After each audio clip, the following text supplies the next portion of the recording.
Vamos a dar por inaugurado este tercer ciclo, año 2025, de este 21º seminario internacional que tiene como título, a raíz del artículo científico que escribiera el doctor Julfren Jonathan González Ramírez, el título de la ponencia, OnlyFans, el sexo en la época de su reproductibilidad técnica. Esta ponencia va a estar a cargo del maestro máster en lógica y filosofía de la ciencia, el maestro Julfen Jonathan González Ramírez.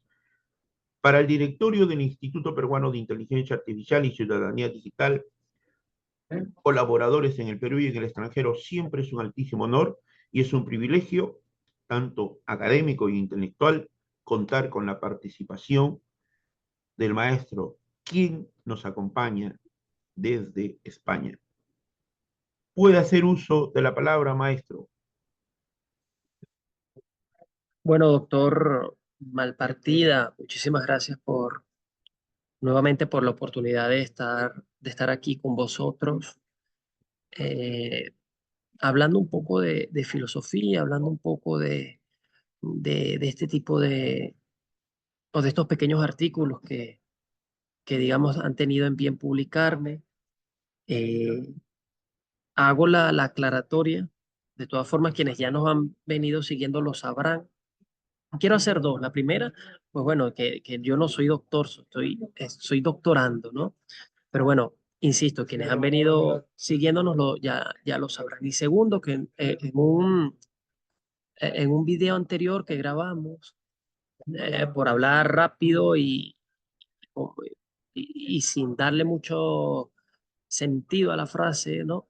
Comenté que tenían nuestros oyentes el honor de escucharnos y no es todo lo contrario. Nosotros tenemos el honor de ser escuchados por ese bonito público que nos sigue. Entonces quería hacer esa aclaratoria, porque bueno, uno hablando rápido ya sabes que de repente se confunde. Bueno, en este caso nos trae a esta pequeña reunión un tema muy interesante. Es un artículo que escribí en el año 2021. Es un texto es poco maduro, ¿no? Es un texto joven, digamos. Y yo lo titulé, como bien dijiste, OnlyFans, el sexo en la época de su reproductibilidad técnica. Y esto tiene, esto es un título que yo parafraseé de Walter Benjamin sobre la obra de arte en la época de su reproductibilidad técnica, que a mí me pareció, cuando lo leí, me pareció que tenía muchos significados, un texto dedicado a la estética y, y me pareció que tenía mucha, mucha sustancia respecto a estas nuevas técnicas que se presentan, en la cual es el sexo el protagonista, ¿no? ¿Qué, qué dice en líneas generales el texto de Benjamin? Pues que las obras de arte poseen dos tipos de valor, el valor de culto y el valor de exhibición. ¿Qué quiere decir esto? Que las obras de arte desde la antigüedad estaban eh, creadas con el fin eh, de generar culto, de ser contempladas. Por lo tanto, ellas tenían solamente, eh, tenían una atmósfera que impresionaba a quien las veía, a quien las contemplaba. Esa atmósfera que se generaba, esa impresión que se generaba en torno a la escultura o a la pintura, él le llamó aura. ¿Qué pasa? Que este tipo de arte estaba oculto, no era un arte que se veía de forma diaria o de forma frecuente por los espectadores. Por lo tanto, cuando las personas podían verla, se generaba una expectativa y se generaba, por supuesto, una impresión importante ante ese acontecimiento. Era un acontecimiento, ¿no?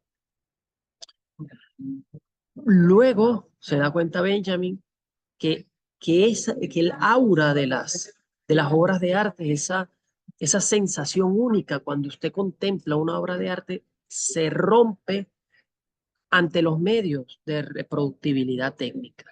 Es decir, ya no era lo mismo ver, no sé, yo lo menciono en el artículo, la escultura de Hércules, de Hércules, o por ejemplo, la Victoria de Samotracia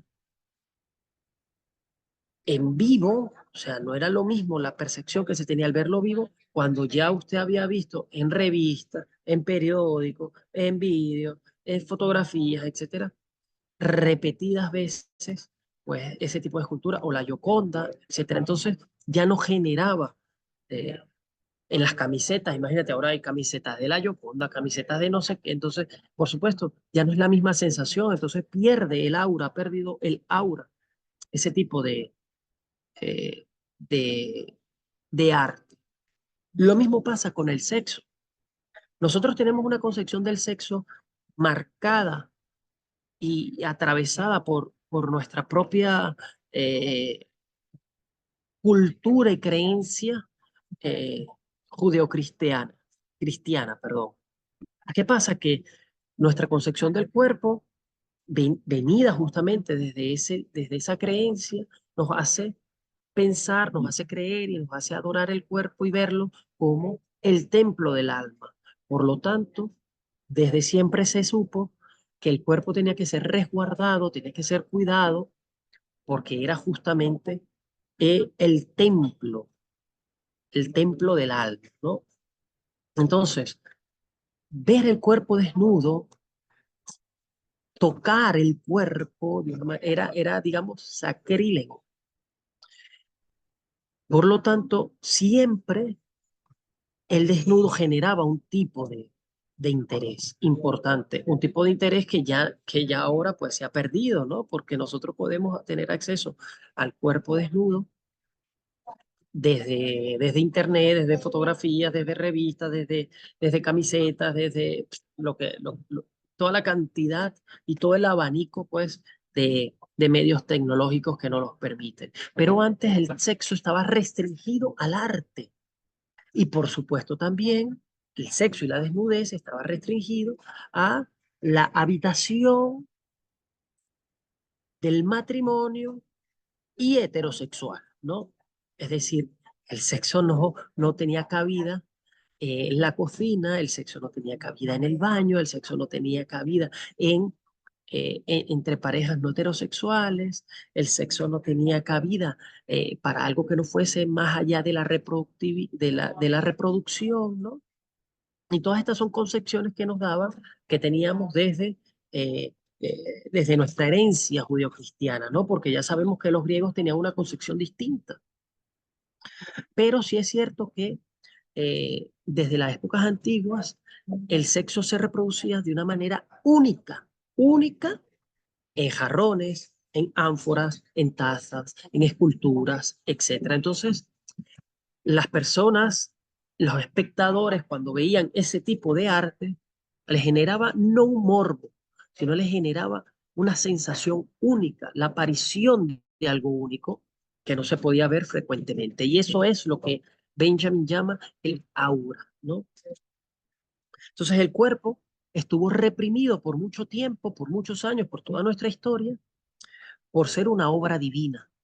De hecho, si nosotros nos vamos al libro del Génesis, yo lo explico aquí, ahí en el artículo, nos damos cuenta que cuando Adán y Eva prueban el fruto prohibido, pierden ese traje de gracia, el gracia indumentaria que, que los cubría y que, digamos, no les permitía ver la obscenidad del cuerpo, ¿no? Entonces ellos se cubren con sus manos en principio y luego hacen, dice, háganme un cinturón con hojas de higuera, ¿no? Entonces, ya nosotros venimos marcados por ese pecado original, ¿no?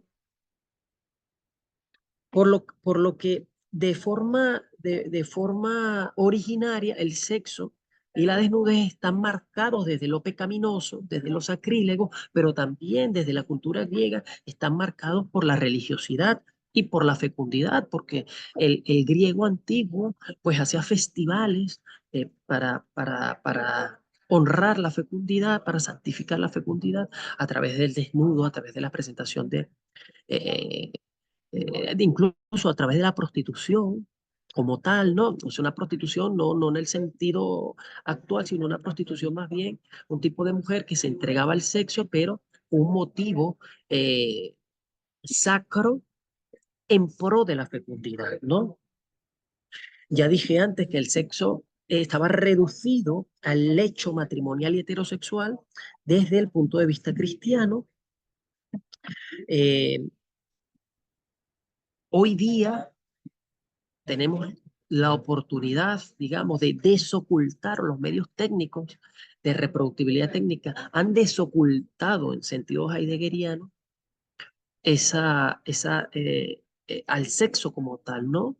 A esa, a- al estar reprimido el sexo, lo que hace la técnica actual es desocultarlo, desocultarlo a través de la televisión, desocultarlo a través de la fotografía, desocultarlo a través de la publicidad, etcétera, etcétera. Por lo tanto, para nosotros, un cuerpo desnudo ya no es, ya no genera la misma sensación, ya no tiene el mismo aura que podía tener hace 200 o 100 años una persona que veía un cuerpo desnudo. De hecho, sabemos todo el problema que se generó cuando las mujeres utilizaban minifaldas, cómo llegaron a verse las mujeres que mostraban las primeras mujeres que mostraban desnudo en, en el teatro o en la televisión. De hecho, por allá en 1916, 17, no recuerdo bien la fecha, perdónenme la imprecisión, se presenta Salomé en Graz, en Berlín, y fue una obra bastante, que, eh, que cruzaba, que rompía muchos estereotipos, ¿no? Entonces, muy transgresora, y creo que hubo un momento en el cual Salomé Engraje, esa obra eh, de teatro, digamos, esa puesta en escena fue censurada. Entonces cuando empiezan a salir este tipo de mujeres a mostrar su cuerpo por la televisión, por ejemplo, pues eran tildadas de prostitutas prácticamente, ¿no? Hoy, hoy eso no pasa, hoy es todo lo contrario, hoy existe una cantidad de aplicaciones de las que ya vamos a hablar, en las cuales más bien el desnudo, el sexo es el pilar fundamental y en el cual ya no se ve a esa persona que se desnuda y que tiene sexo a través de las cámaras como una prostituta como un hombre que vende su cuerpo como un prostituto, sino que se ve más bien como unos modelos. Por lo tanto, yo digo que surge una nueva categoría. Yo en su momento quería escribir como una nueva ontología, ¿no?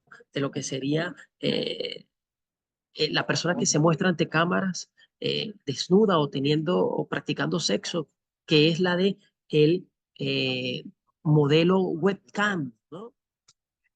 O el modelo de OnlyFans, que ya no siente vergüenza por mostrarse ante los medios desnudo, teniendo sexo, sino todo lo contrario, lo promociona, lo publicita, porque a medida que tiene mayores seguidores en su canal eh, o en su espacio de transmisión, son mayores las ganancias, pero obviamente quien ve a ese modelo también, el espectador, el seguidor, etcétera, no considera a quien ve como una persona que está en un medio de prostitución, sino lo considera como un modelo, lo considera como un modelo de sexo bajo demanda.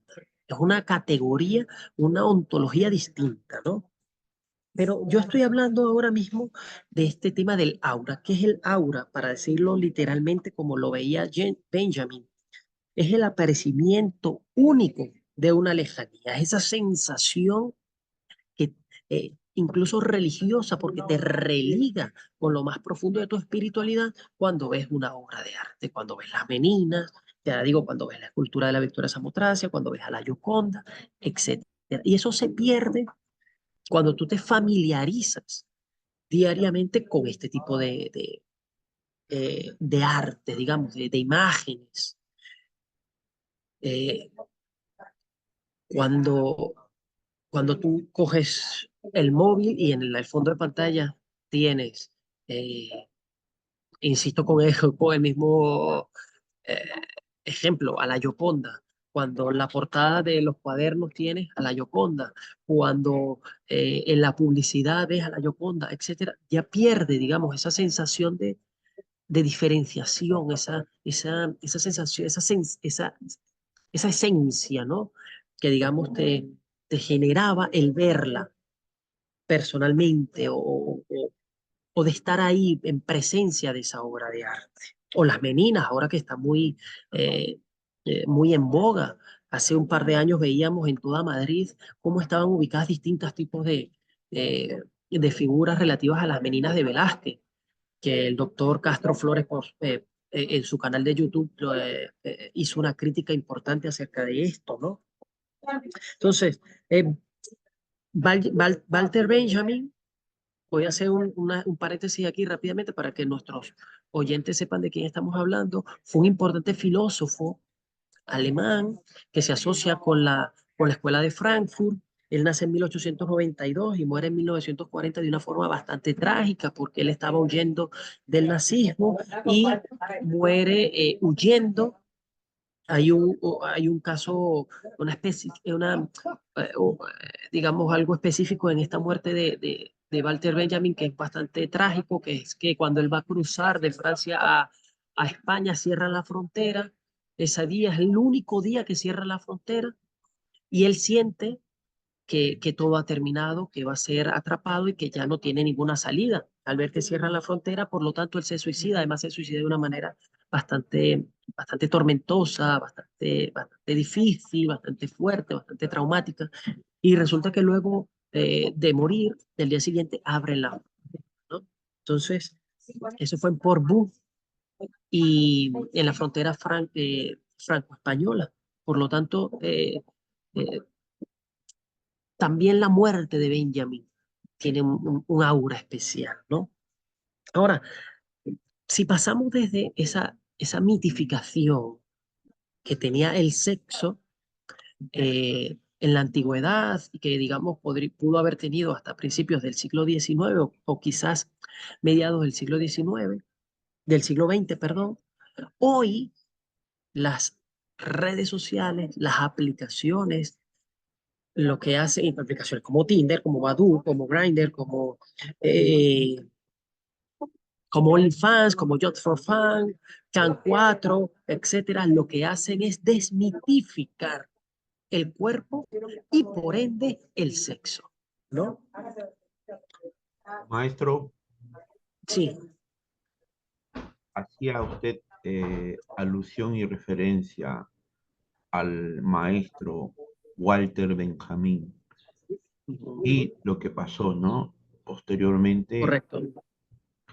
en relación al artículo eh, sobre la fotografía, ¿qué es el sentimiento melancólico en Walter Benjamin, maestro?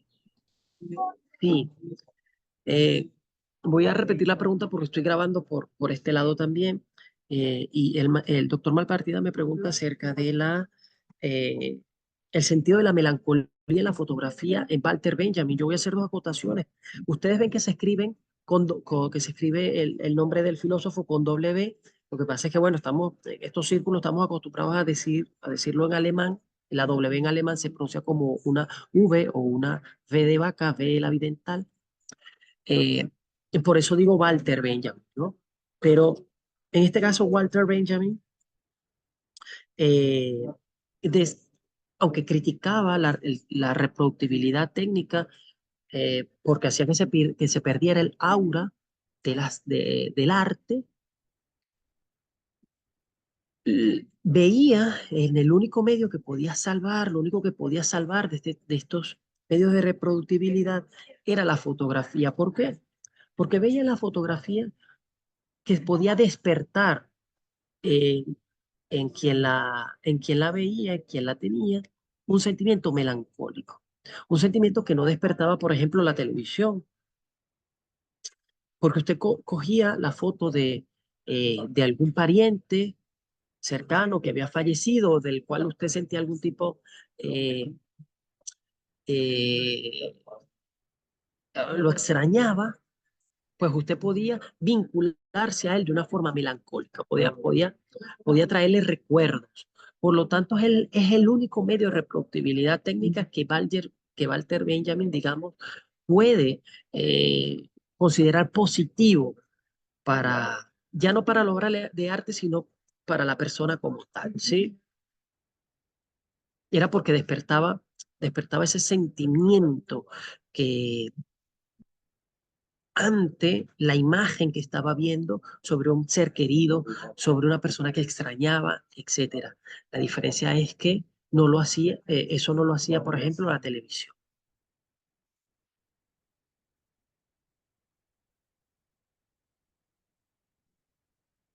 Entonces, yo para continuar, decía que una de las cosas negativas que tienen estas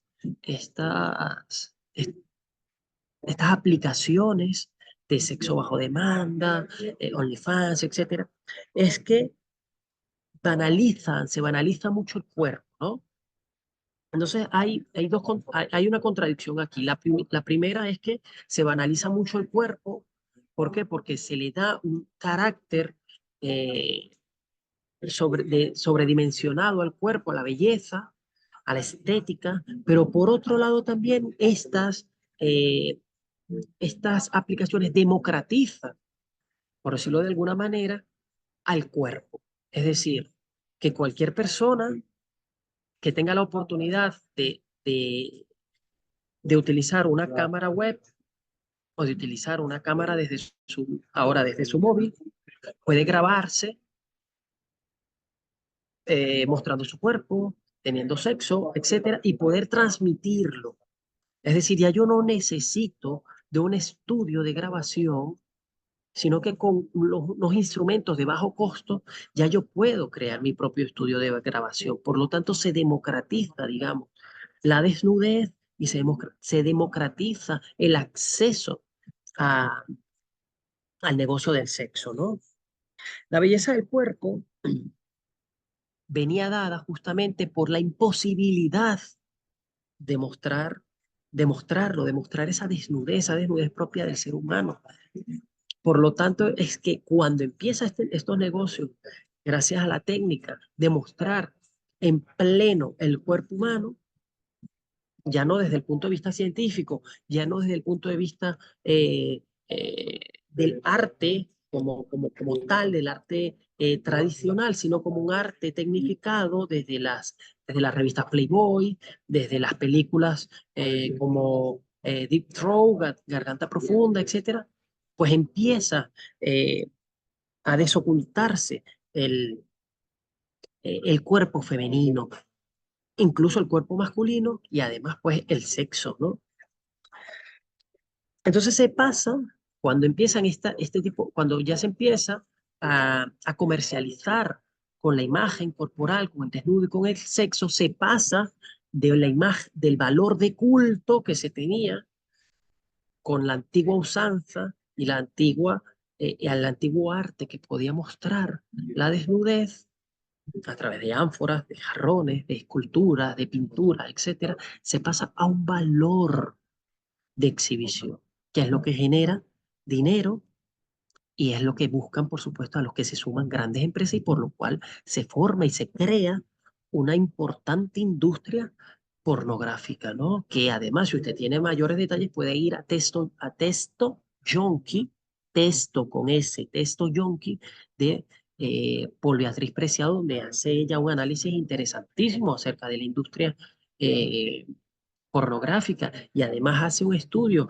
en otro libro interesantísimo de Pornotopia, si no me equivoco, acerca de cómo desde los Estados Unidos, a través de la industria pornográfica, entre ellas específicamente Playboy, su fundador, hace toda una muestra más bien, toda una gama de arquitectura y diseño arquitectónico que está al fondo de la sexualidad, pero que lo que hace es proyectar, eh, ya te digo, una tendencia arquitectónica y un estilo arquitectónico único y representativo de la cultura norteamericana.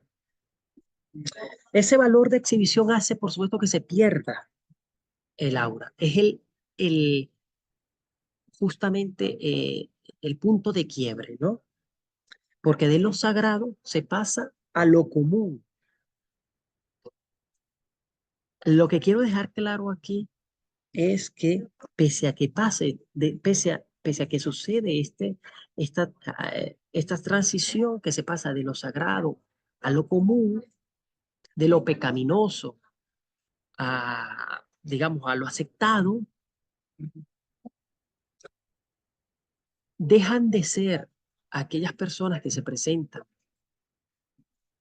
ante el medio no como una persona que practica la prostitución, una persona que se vende, digamos, en el sentido, digamos, eh, como lo hacía, como lo plasmó Víctor Hugo en Los Miserables, aquel famoso personaje de esta mujer que se vendió porque tenía que alimentar a su hija y no sé qué, ahora mismo se me va el nombre de este personaje, pero no es esa prostituta de esquina, digamos, sucia, pobre, miserable, que es utilizada. No, el modelo webcam no es hoy ese tipo de, no representa ese tipo de prostitución, representa todo lo contrario, representa al nuevo modelo que desoculta el sexo y que a través del sexo se convierte en una figura, incluso en un sex symbol, ¿no? Entonces, OnlyFans no es prostitución, es diferente. Es un modelo de negocio distinto y que, y además incluso hasta respetuoso, ¿no? Incluso hasta respetuoso. Eh, yo creo que más bien esto se pudiese enriquecer, esto que he dicho, con la conversación que pudiéramos tener, doctor, porque estos son los puntos más importantes que yo considero podía exponer.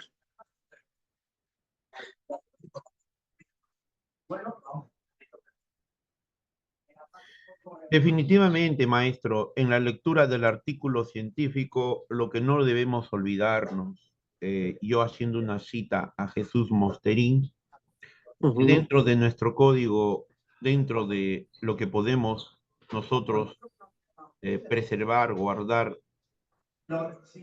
como generación, como seres humanos, culturalmente, genéticamente, es aquello que aprendemos, nuestras memorias, inicialmente las imágenes, los dibujos, las imágenes, la fotografía, todo lo que implica hablar cuando nos referenciamos a Benjamin, todo lo que es la fotografía, post-fotografía hoy en día, lo que vivimos, ujú, cuando hablamos del homus fotográficos, que usted lo señala en el ujú, artículo científico, pero lo que yo me voy es al tema.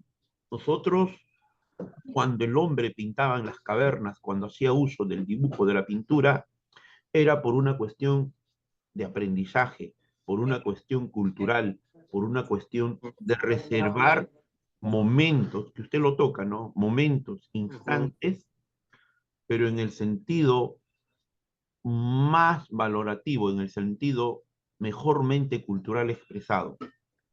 ujú, Hoy en día, los business, los negocios han desnaturalizado el desnudo, la sexualidad, el sexo, y hoy en día lo puede hacer, como usted dice, cualquiera en estos tiempos actuales, cualquiera puede dibujar, pintar, hacer una fotografía, hacer un video en vivo, pero no todos tienen el oficio, la preparación, los estudios. Lo que no debemos perder es, en esencia, que somos seres humanos. Necesitamos del desnudo, de la sexualidad, del sexo, mucho cuidado con lo que usted dice, ¿no? La pregunta, ¿cómo relacionamos la sexualidad y las imágenes de acuerdo al artículo? Y también de acuerdo a lo que nos dice, a lo que voy señalando, Friedberg en su artículo, usted señala cómo las imágenes podían estimular sexualmente a los hombres y a las mujeres. Cedo la palabra a usted, maestro. Sí, justamente la imagen podía generar un estímulo, eh, digamos, excitante, sexual, estimulante a, a quien la veía, justamente por por el propio ocultamiento que se tenía de del cuerpo humano, ¿no? Si en el artículo se muestran algunos, eh, algunas anécdotas, por decirlo de alguna manera, o algunos comentarios a los cuales incluso se asociaba la figura de la Virgen María con, con esa candidez, eh, digamos, de juventud y además con la belleza propia femenina, por lo tanto podía generar en ciertos momentos algún tipo de estímulo sexual, ¿no? Eh, nosotros podemos darnos cuenta que cuando algo está reprimido y de repente hay una vía de escape en la cual se puede drenar algún tipo eh, de sensaciones ocultas, pues definitivamente cualquier resquicio puede generar un tipo de, de estímulo, ¿no? Sobre todo cuando se trata de algo sexual. Entonces, en dos platos. Las imágenes en su momento eh, representaban un valor de culto sobre el sexo, porque era arte, se hacía arte, un ánfora, pero siempre dejaba a la imaginación, digamos, un tipo de estímulo sexual. Lo que pasa es que todo eso se rompe, o sea, quedó como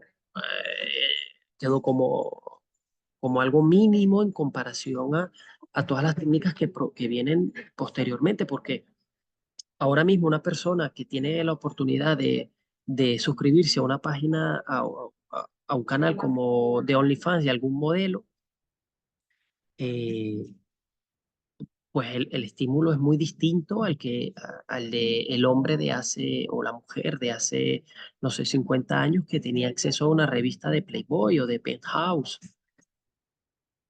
donde simplemente salían mujeres desnudas, pero que quizás, no sé, no había interacción, no había nada, porque ahora en OnlyFans además usted puede interactuar si es una sesión en vivo o una webcam, una sesión en vivo, diciéndole al modelo, pues, qué es lo que te gustaría hacer a través de un pago, por supuesto, o si ya hay algún tipo de simpatía, usted le dice, mira, quiero que hagas esto, quiero verte así, quiero verte de esta forma, envíame un beso, etcétera. Entonces hay una interacción que no existía antes.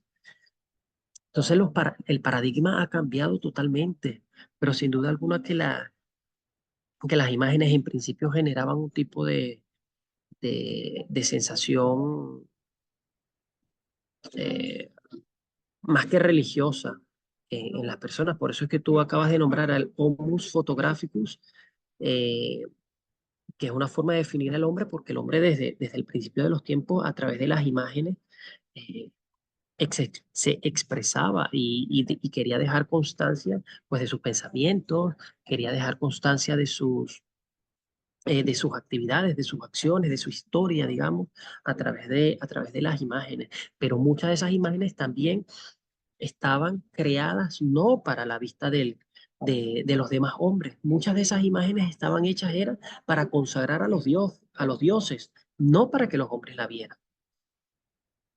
En relación a lo que acaba de sostener, también el hombre moderno, contemporáneo, ha hecho de la fotografía todo un culto, ¿no? Por ejemplo, allá en Japón, cómo los han educado, cómo se han formado en relación a la fotografía, no solamente en su cultura, sino también el tema de la máquina fotográfica en Japón, Ujú. hablando entre el 40 y el 50. Sí, En relación a eso, maestro, también el tema de, usted señala en el artículo el nihilismo de la belleza en Agamben. Eh, ¿Nos puede, por favor, esclarecer a qué se refiere cuando decimos el nihilismo de la belleza también? sí, cuando hablamos del nihilismo de la belleza, lo que queremos decir es que ya la belleza se vuelve eh, nada, ¿no? Nihil viene de nada, en latín. Eh, es una forma más, la belleza eh, ya no genera, digamos, eh, ya pierde el aura, eh, o desde otro punto de vista pudiéramos decir que la belleza justamente termina siendo la protagonista, pero en el conjunto hay otras cosas que se quedan, que se quedan atrás, ¿sabes?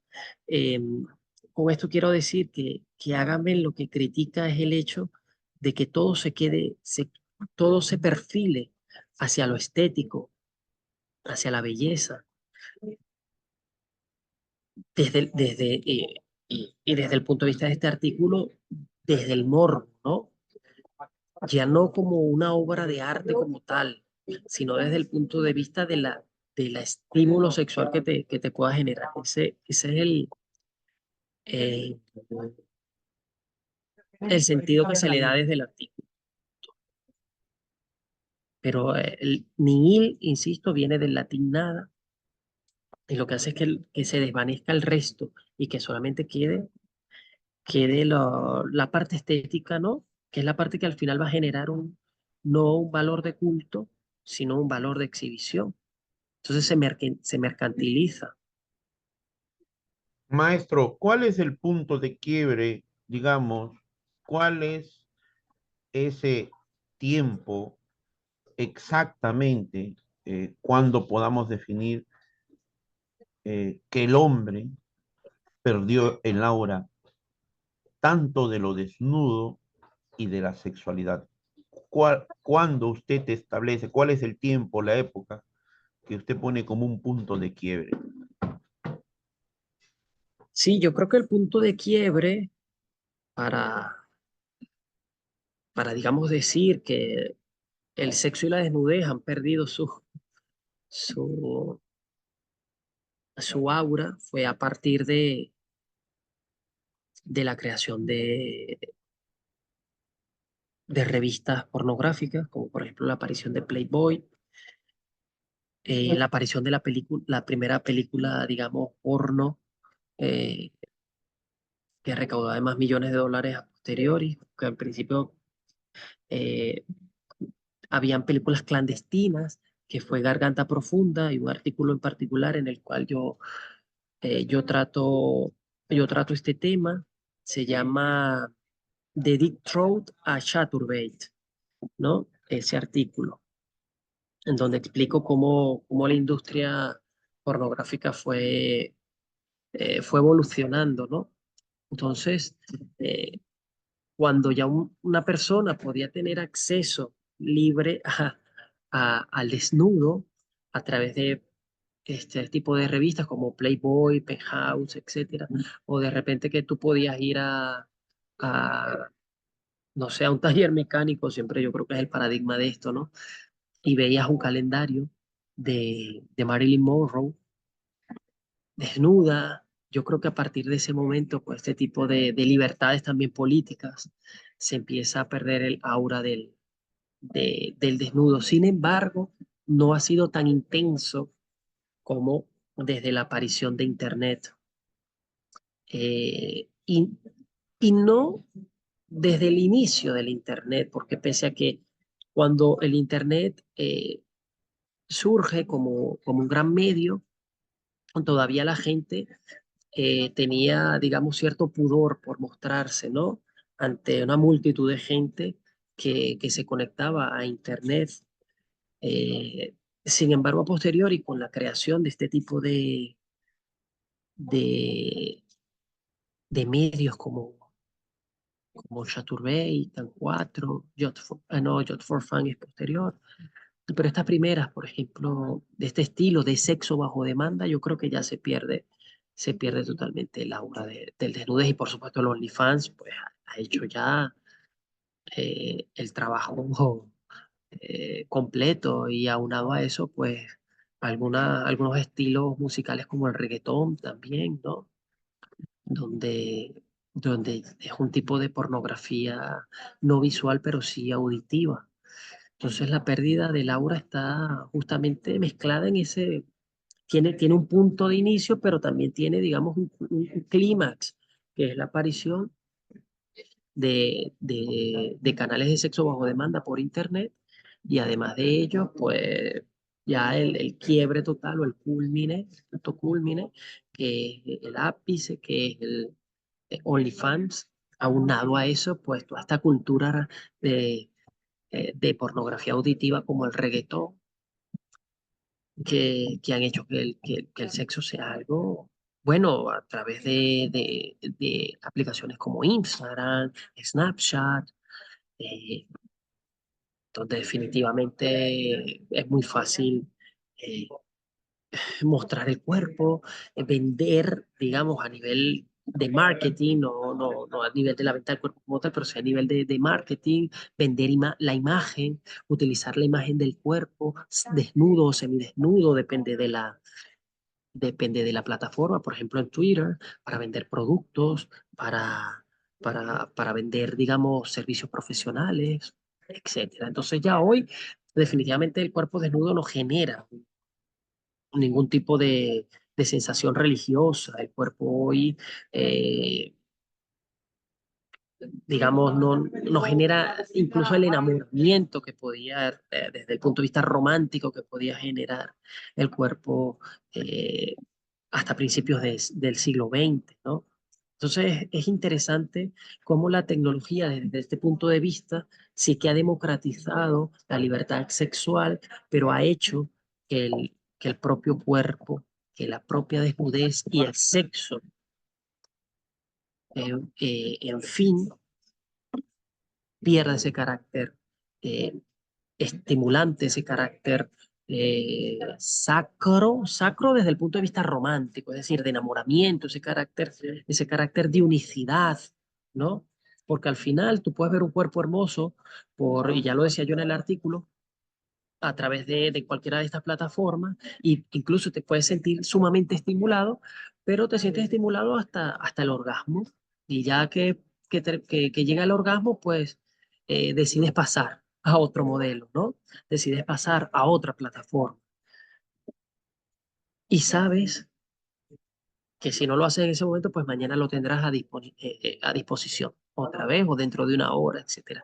Que no era algo que pasaba, no sé, hace 50 años, hace 100 años, y mucho menos, pues, no sé, en el medioevo, que estaba más que reprimido. Bueno, maestro, yo lo que hace rato tocaba a Jesús Mosterín es de alguna de otra forma, eh, en lo que usted concluye, cómo conservar la originalidad, cómo conservar lo que quiere transmitirnos una imagen, una pintura, una fotografía en relación al desnudo, Ujú, en relación a la sexualidad. Yo hacía referencia en el sentido, además, cuán importante es la familia, cuán importante es el papel de las escuelas, porque eso se tiene que educar, eso se tiene que formar, queramos o no queramos, desde un punto de vista cultural y social. No perder los patrones de lo que es la estética, la expresividad, la belleza, entender no solamente belleza por aquello que es bonito, ¿no? Aquello que nos deslumbra, sino mirando todos los canones a lo que implica. Yo voy a decir algo también. Sí. Estuve revisando y en relación a lo último que usted señala, ahí tenemos la pornografía, ahí tenemos todo lo que yo puedo ver hoy en día en diferentes plataformas de estas redes sociales. Entonces, entre lo que yo aprendí, entre lo que se me formó y entre lo que se me Ujú, educó, ¿por qué nuestros jóvenes, por qué tienden a ir a preferir todas estas imágenes? Y quiero compartir en un artículo de Carol Duan sobre el desnudo arte y el desnudo vulgar. Le voy a leer textualmente algo, maestro, para ujú, compartir. Su, nos dice, ¿no? Su sexualización grotesca parece no producir un rechazo, sino por el contrario, dice, sumergirnos en un mundo primitivo y curiosamente algo ingenuo. Entonces él nos muestra, maestro, pinturas de desnudos y sin embargo, cómo hay un público, hay un grupo de ciudadanos en el mundo que les agrada ello, que continúan, que siguen. Y luego él nos dice, ¿no? La pintura responde a la pintura. ujú. Esta parte, por el contrario, nos sumerge en un mundo primitivo y curiosamente algo ingenuo. Ceda usted la palabra, maestro. ¿Qué dice al respecto, Carol Duan?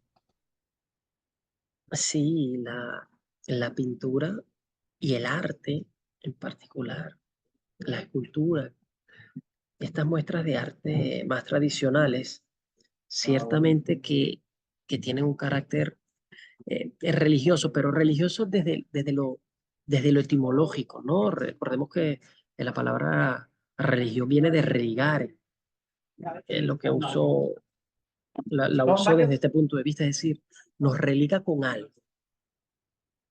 Yo ahora mismo no voy a decir con los dioses, con los espíritus, no, te religa al menos lo que quiero decir, contigo mismo, es decir, la contemplación de una pintura hace que tú te quedes atónito, ¿no? Que, que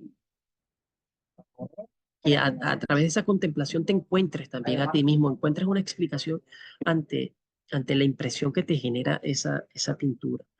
Y, y eso es justamente lo que Benjamin hablaba quería explicar que era el aura, ¿no? Eso es algo que no tiene la televisión. ¿Por qué? Por ejemplo, porque la televisión es algo donde se Pero pierde la Jonathan, originalidad del Jonathan, momento. Ajá. maestro, Ujú, yo en un promedio de hace 20 años, personalmente, ujú, yo visité una librería de libros sobre pintura, sobre escultura, sobre arte, estética, ujú, expresionismo, todo lo que había acá en Lima, Perú. Yo encontré unas publicaciones de unas revistas europeas y ahí había dos clásicos de dos genios italianos, uno de ellos Leonardo, y dos ujú, clásicos de genios españoles en la pintura. Eh, Velázquez, uno de ellos, que no me equivoco. ujú, ¿Ya? Total, la idea es que cuatro, dos italianos y dos españoles, cuatro de esas pinturas, uno de ellos la Gioconda, ujú. son parte del laboratorio y del aula del ambiente donde yo trabajo. Desde que yo Imagínate. ingreso hasta que yo me retiro, siempre los observo y siempre hay una inspiración a cambiar este mundo. Cedo la palabra a usted, maestro. Sí, te comentaba que, por ejemplo, para Benjamin, la televisión hacía que se perdiera el aura porque era editado, más el teatro no, por ejemplo. Y, y es interesante porque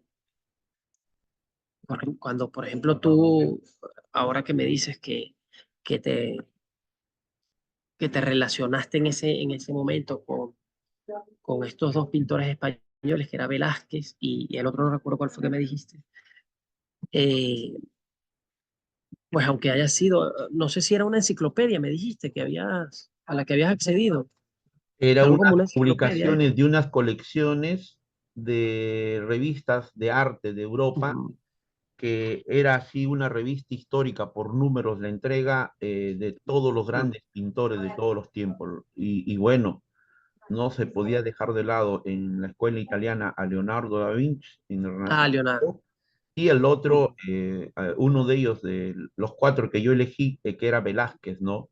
ujú. Entonces, la grandeza de la pintura, la grandeza de un dibujo, la concepción del hombre, del tiempo, de la cultura, de la sociedad, y lo que cambió, lo que nos proyecta, lo que nos inspira. Por eso te decía, el tema de la educación es fundamental y nuclear. Y todos los que visitan mi ambiente, hace 20 años me acompañan esos, de lo que solamente eran parte de revistas, yo los convertí en un cuadro, en un Mm. lienzo, en pan mayor, en vidrio, con sus marcos, y hasta el día de hoy se conservan intactos, maestro. Eso, esa función de la, es interesante y gracias por haberlo traído a colación, porque es interesante la función, y esto no lo niega Walter Benjamin, interesante la función educativa que generan estos medios de reproducción. ¿Por qué? Porque al final tú puedes acceder a la historia del arte, por ejemplo, a través de esos volúmenes que adquiriste. Sin embargo, la saturación lo que desmejora incluso, va en contra del propio proceso eh, pedagógico, andragógico o incluso hermenéutico interpretativo que se puede tener hacia el arte, ¿no? Cuando hay una saturación a través de la reproducción en medios técnicos de las obras de arte. Pero en este caso que tú nombras, me gusta porque así puedo explicar también que el arte puede servir estos medios de reproductibilidad técnica modernos, pueden servir para la educación y para el fomento del arte, ¿no? Entonces, Walter Benjamin no es que está en contra de la reproductibilidad técnica, lo que está en contra es de la saturación. Ya te digo que salgan las obras de arte en las enciclopedias, en los cuadernos, en las camisetas, en las gorras, en las curitas, cuando tienes una herida, bueno, en Venezuela le decimos curita, aquí en España le dicen tirita, no sé cómo dirán en Perú. eh, Curas, y cosas curas, curitas, parecidas. curitas. Curitas, etcétera. Entonces, al final tú tienes no sé, a las meninas de Velázquez en la tirita, pero también la tienes en la camiseta y en la gorra y no sé qué. Entonces, se pierde el respeto, vamos a llamarlo así. En vez de aura, si tú pones la palabra respeto, pues digamos pudieses tener más o menos la idea de lo que estamos hablando, ¿no? Sí, Así sí, que gracias por lo traer más ese sagrado, nuevo. lo más sagrado, lo más culto. Ujú. Definitivamente, totalmente de acuerdo al artículo científico y a lo que nos está compartiendo. Ahora sí, maestro, palabras de despedida, maestro. Eh, pues bueno, muchísimas gracias a usted, doctor eh, Malpartida, a través del Instituto Peruano de Inteligencia Artificial y Ciudadanía Digital, que se interesan en este tipo de temas, que se interesan en mis escritos, que nos dan esta oportunidad, que me brindan este espacio para transmitir algunas de las cosas de las cuales he escrito. Gracias por vuestro interés, gracias a usted por todo el apoyo que me brinda. Y por último, pues decirles que esto es un artículo que está pensado también para la crítica por parte de de quien lo lee y en este caso ya a través de quienes nos escuchan para, para mejorarlo. Es parte de un trabajo que puede ir creciendo y también de generar un poquito de pensamiento crítico, ¿no? Yo no quiero que se vea este artículo, nunca he querido como en contra de las redes sociales o en contra de este tipo de plataformas, insisto, que son democratizadoras del sexo y de la desnudez, pero sí creo que eh, es bueno enfocarlas, ¿no? Y no mirar hacia otro lado en base a este tipo de plataformas y de medios de reproductibilidad técnica que, que si no se marcan pueden hacer mucho daño, ¿no? Y que también si no se marcan dentro de, si no se pone la mira desde el pensamiento filosófico, sociológico, etcétera, y lo dejamos de lado, pues al final no le vamos a poder, no lo vamos a poder utilizar de la mejor manera, ¿no? Eh, gracias a todos, gracias a usted, doctor Malpartida. Y insisto, esto un, no es un llamado a que la gente haga, muestre su cuerpo, no es un llamado, no es una apología al sexo por internet, pero tampoco es una crítica, ¿sí? Es solamente una mirada crítica a, a este tipo de tecnología. Muchísimas gracias. Maestro, vamos a dar por clausurado este tercer ciclo año 2025 de este 22º seminario internacional que tuvo como título, a raíz del artículo científico que escribiera el maestro, OnlyFans, el sexo en la época de su reproductibilidad técnica. Esta ponencia estuvo a cargo del maestro Julfren Jonathan González Ramírez.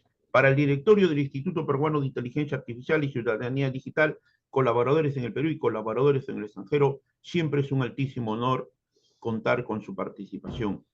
Le hacemos llegar abrazos muy fuertes, maestro, desde acá de Lima, Perú. Gracias, doctor. Igual. Gracias.